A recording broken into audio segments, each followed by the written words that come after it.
धम्मपद हा भगवान बुद्धांच्या वचनांचा एक अद्भुत संग्रह आहे। हा ग्रंथ त्रिपिटकाच्या खुद्दक निकायचा भाग आहे। यामध्ये 26 वर्ग असून 423 गाथा आहे। आपण धम्मपदाचा 7वा वर्ग म्हणजे अरहंत वग्गो ऐकूया। वर्ग 7 अरहंत वग्गो, ज्याचा संसार म्हणजेच मार्ग संपला आहे, जो शोकरहित व सर्व प्रकारे मुक्त झाला आहे, ज्याचा सर्व गाठी तुटल्या आहेत, त्याला परिदाह म्हणजे संताप होत नाही। ते स्मृती ठेवणारे उद्योगाला लागतात, घरात रमत नाही। हंस ज्याप्रमाणे छोटे तळे सोडून जातात त्याप्रमाणे ते घरे सोडून जातात।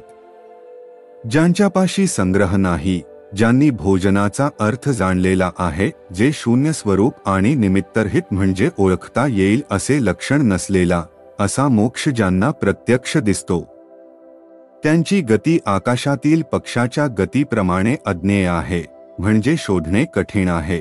ज्याचे चित्तमल क्षीण झाले आहे, जो आहाराविषयी अनासक्त आहे, शून्य स्वरूप व अनिमित्त मोक्ष त्याला प्रत्यक्ष दिसत आहे।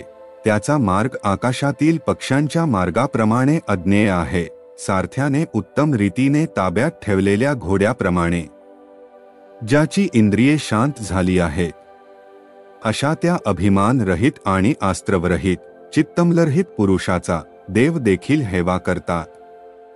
पृथ्वीप्रमाणे जो कोणाचा प्रतिकार म्हणजेच विरोध करीत नाही, जो नगरवदारा समोरच्या खांबाप्रमाणे स्थिर, उत्तम व्रतधारी, चिखल नाहीसा झालेल्या डोहाप्रमाणे निर्मळ झाला आहे, त्यांच्या सारख्यांना संसार नाही। सम्यक ज्ञानामुळे जो मुक्त आणि शांत झाला आहे, अशा सारख्यांचे मन, वाचा आणि कर्म शांत होतात।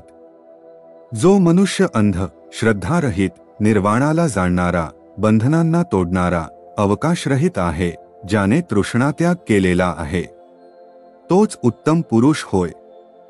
गावात किंवा अरण्यात, सखल किंवा उंच भागात, ज्या ठिकाणी अरहंत विहार करतात ती भूमी रमणीय होय।